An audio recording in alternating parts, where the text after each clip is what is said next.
सुप्रभात बच्चों, मैं अनिकेत सर।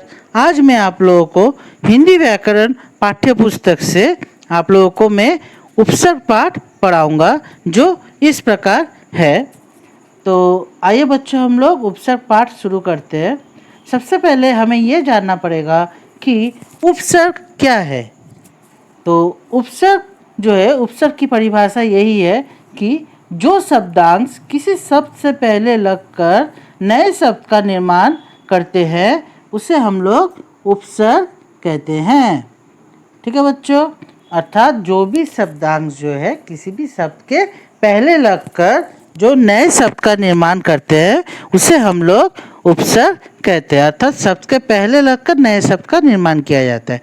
जैसे अगर हम लोग दुर्गुण शब्द ले, दुर युक्त गुण इक्वल्स टू दुर्गुण। दूर हो गया आपका उपसर्ग, गुण हो गया मूल शब्द, दूर युक्त गुण इक्वल्स टू दुर्गुण। उसी प्रकार अगर हम लोग दूसरा अगर उदाहरण ले, निर्बल, निर युक्त बल इक्वल्स टू निर्बल। निर हो गया आपका उपसर्ग, बल हो गया आपका मूल शब्द, निर युक्त बल इक्वल्स टू निर्बल। उसी प्रकार तीसरा उदाहरण अगर हम लोग देखें, सुपथ, सु युक्त पथ इक्वल्स टू सुपथ। सु हो गया आपका उपसर्ग, पथ हो गया मूल शब्द, सुयुक्त पथ इक्वल्स टू सुपथ। काफ़ी सरल है बच्चों। अब हम लोग अगला भाग हम लोग देखेंगे कि उपसर्ग के प्रकार। उपसर्ग के कितने प्रकार होते हैं? उपसर्ग के 3 प्रकार होते हैं। पहला प्रकार है संस्कृत के उपसर्ग, दूसरा है हिंदी के उपसर्ग, तीसरा है उर्दू फारसी के उपसर्ग। ठीक है बच्चों, पहला है संस्कृत के उपसर्ग, दूसरा है हिंदी के उपसर्ग, तीसरा है उर्दू फारसी के उपसर्ग। अब हम लोग पहला उपसर्ग का भेद देखते हैं जो इस प्रकार है, जो संस्कृत के उपसर्ग है। संस्कृत के उपसर्ग किसे कहते हैं? संस्कृत के उपसर्गों को साधारण रूप से तत्सम उपसर्ग जो है, तत्सम उपसर्ग भी जो है कहा जाता है। और ये उपसर्ग जो है प्रायः उन शब्दों के साथ जुड़ते हैं जो संस्कृत भाषा से जो है वो हिंदी में आए हैं। अर्थात जो संस्कृत भाषा से हिंदी में आए हैं उसे हम लोग संस्कृत के उपसर्ग कहते हैं और इस उपसर्ग को तत्सम उपसर्ग भी कहा जाता है। अब बच्चों आइए हम लोग उदाहरण देखते हैं जो इस प्रकार है। पहला उदाहरण हम लोग देखते हैं जो है बच्चों अधि। ठीक है, अधि का अर्थ होता है ऊपर या श्रेष्ठ। अगर हम लोग पहला शब्द देखें, अधिकार, अधि युक्त कार इक्वल्स टू अधिकार। अधि हो गया आपका उपसर्ग, कार हो गया मूल शब्द, अधि युक्त कार इक्वल्स टू अधिकार। दूसरा उदाहरण अगर हम लोग देखें, अधिपति, अधि युक्त पति इक्वल्स टू अधिपति। अधि हो गया आपका उपसर्ग, पति हो गया मूल शब्द, अधि युक्त पति इक्वल्स टू अधिपति। काफ़ी सरल है बच्चों। दूसरा उदाहरण आप लोग देखिए, अप अगर उपसर्ग हो, अप का अर्थ होता है बुरा या हीन। तो अपयश अगर हम लोग शब्द ले, अप हो गया आपका उपसर्ग, यश हो गया आपका मूल शब्द, अपयुक्त यश इक्वल्स टू अपयश। दूसरा अगर देखें उदाहरण, अपमान, अपयुक्त मान इक्वल्स टू अपमान। अप हो गया आपका उपसर्ग, मान हो गया मूल शब्द, अपयुक्त मान इक्वल्स टू अपमान। तीसरा अगर हम लोग उदाहरण देखें, अभी, अभी उपसर्ग से अगर हम लोग देखें, अभी का अर्थ होता है सामने या चारों। तो पहला अगर शब्द देखें, अभियान, अभियुक्त यान इक्वल्स टू अभियान। अभी हो गया आपका उपसर्ग, यान हो गया आपका मूल शब्द, अभियुक्त यान इक्वल्स टू अभियान। दूसरा शब्द अगर देखें, अभिषेक, अभियुक्त सेक इक्वल्स टू अभिषेक। अभी हो गया आपका उपसर्ग, सेक हो गया आपका मूल शब्द, अभियुक्त सेक इक्वल्स टू अभिषेक। चौथा अगर हम लोग उपसर्ग का उदाहरण देखें संस्कृत के उपसर्ग में, वो है नी। नी का अर्थ होता है निषेध या अधिकता।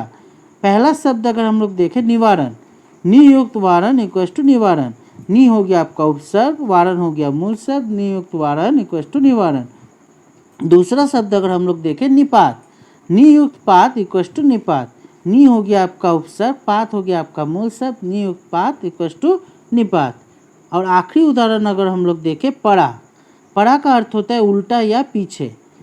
पहला शब्द अगर हम लोग देखें, पराजय, परा युक्त जय, परा हो गया आपका उपसर्ग, जय हो गया आपका मूल शब्द, परा युक्त जय इक्वल्स टू पराजय। दूसरा अगर शब्द देखें, पराभव, परा युक्त भव, अर्थात परा हो गया आपका उपसर्ग, भव हो गया मूल शब्द, परा युक्त भव इक्वल्स टू पराभव। काफ़ी सरल है बच्चों। दूसरा हम लोग जो है प्रकार देखते हैं वो है हिंदी के उपसर्ग। हिंदी के उपसर्ग को मुख्यतः जो है बच्चों तद्भव उपसर्ग जो है, इसे तद्भव उपसर्ग भी कहा जाता है। और इसमें मुख्यतः जो है हिंदी शब्दों मुख्यतः इनका प्रयोग जो है वो हिंदी शब्दों में ही इनका प्रयोग किया जाता है। ठीक है बच्चों, अर्थात हिंदी के उपसर्गों को तद्भव उपसर्ग कहा जाता है और इनका प्रयोग जो है हिंदी शब्दों के साथ किया जाता है। अब हम लोग पहला उदाहरण देखते हैं हिंदी के उपसर्ग में। अ हो गया आपका उपसर्ग। अ का अर्थ होता है अभाव या निषेध। पहला शब्द अगर ले अछूता, अयुक्त छूता इक्वस टू अछूता। अ हो गया उपसर्ग, छूता हो गया मूल शब्द, अयुक्त छूता इक्वस टू अछूता। दूसरा अगर हम लोग उदाहरण ले, दूसरा शब्द ले अथा, अयुक्त था, अ हो गया उपसर्ग, था हो गया मूल शब्द, अयुक्त था इक्वस टू अथा। दूसरा अगर हम लोग उपसर्ग का उदाहरण ले वो है बच्चों क का अर्थ होता है बुरा या हीन। पहला शब्द अगर हम लोग ले कपूत, क युक्त पूत इक्वस टू कपूत। क हो गया आपका उपसर्ग, पूत हो गया आपका मूल शब्द, क युक्त पूत इक्वस टू कपूत। दूसरा अगर हम लोग शब्द ले कचोट, क हो गया आपका उपसर्ग, मूल शब्द है आपका चोट, क युक्त चोट इक्वस टू कचोट। तीसरा अगर हम लोग हिंदी के उपसर्ग का उदाहरण ले वो है बच्चों दू का अर्थ होता है कम या बुरा। पहला शब्द अगर हम लोग ले दुबला, दुबला में दू हो गया आपका उपसर्ग, बला हो गया मूल शब्द, दू युक्त बला इक्वस टू दुबला। दूसरा है शब्द दुलारा, दू हो गया आपका उपसर्ग, लाड़ा हो गया आपका मूल शब्द, दू युक्त लाड़ा इक्वस टू दुलारा। चौथा अगर हम लोग जो है उदाहरण ले वो है बच्चों नी का अर्थ होता है कमी। इसका अगर हम लोग पहला शब्द ले उदाहरण ले वो है निगोरा। नी हो गया आपका उपसर्ग, गोरा हो गया आपका मूल शब्द, नियुक्त गोरा इक्वस टू निगोरा। दूसरा अगर शब्द ले निडर, नी हो गया आपका उपसर्ग, डर हो गया आपका मूल शब्द, नियुक्त डर इक्वस टू निडर। और पांचवा उदाहरण जो है वो है बच्चों भर का अर्थ होता है पूरा। पहला अगर हम लोग शब्द ले भरपेट, भर हो गया आपका उपसर्ग, पेट हो गया मूल शब्द, भर युक्त पेट इक्वस टू भरपेट। दूसरा अगर हम लोग उदाहरण ले भरपूर, भर हो गया आपका उपसर्ग, पूर हो गया आपका मूल शब्द, भर युक्त पूर इक्वस टू भरपूर। और आखिरी हम लोग जो है भेद देखते हैं वो है उर्दू फारसी के उपसर्ग। उर्दू फारसी के उपसर्ग को साधारणतः आगत उपसर्ग भी इसे कहा जाता है और ये विदेशी उपसर्गों में इसमें अरबी और फारसी और अंग्रेजी के उपसर्गों का प्रयोग ये विदेशी भाषा के शब्दों के साथ यहाँ पर किया जाता है। अर्थात विदेशी भाषा के शब्दों का प्रयोग जो हिंदी भाषा में किया जाता है, अरबी फारसी अंग्रेजी, उसे हम लोग उर्दू फारसी के उपसर्ग भी कहते हैं या फिर आगत उपसर्ग भी कहते हैं। अब बच्चों हम लोग उदाहरण देखते हैं। पहला उदाहरण है आपका इसमें उर्दू फारसी के उपसर्ग में वो है बे का अर्थ होता है बिना।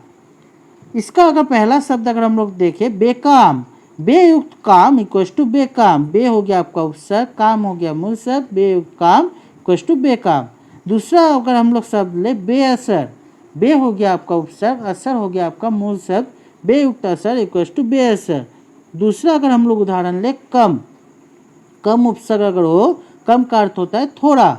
अगर शब्द अगर हम लोग ले कम्बकत में कम हो गया आपका उपसर्ग, वक्त हो गया आपका मूल शब्द, कम युक्त वक्त इक्वस टू कम्बकत। दूसरा अगर हम लोग उदाहरण ले कमजोर, कम हो गया आपका उपसर्ग, जोर हो गया आपका मूल शब्द, कम युक्त जोर इक्वस टू कमजोर। तीसरा अगर हम लोग उदाहरण ले वो है बच्चों गैर में गैर का अर्थ होता है के बिना। इसका अगर हम लोग पहला अगर हम लोग उदाहरण ले गैर कानूनी, पहला शब्द तो गैर हो गया आपका उपसर्ग, कानूनी हो गया आपका मूल शब्द, गैर युक्त कानूनी इक्वस टू गैर कानूनी। दूसरा शब्द है गैर जरूरी में गैर हो गया आपका उपसर्ग, जरूरी हो गया आपका मूल शब्द, गैर युक्त जरूरी इक्वस टू गैर जरूरी। चौथा अगर हम लोग उदाहरण ले वो है बच्चों ना उपसर्ग अगर हम लोग ले, ना का अर्थ होता है अभाव।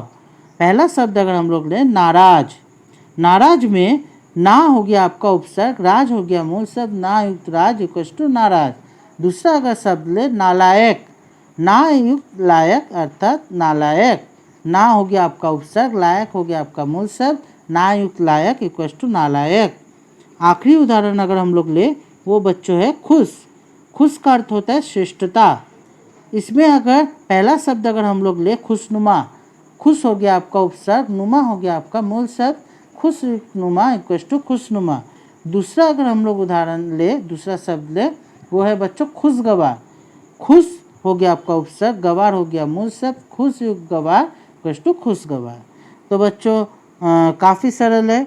आज की कक्षा में हम लोग तब क्या क्या पढ़े, उपसर्ग क्या है, उपसर्ग के उदाहरण, उपसर्ग के कितने भेद है, 3 भेद हैं, संस्कृत के उपसर्ग, हिंदी के उपसर्ग, उर्दू फारसी के उपसर्ग, हर एक उपसर्ग की परिभाषा और उदाहरण सहित हम लोग आज जाने।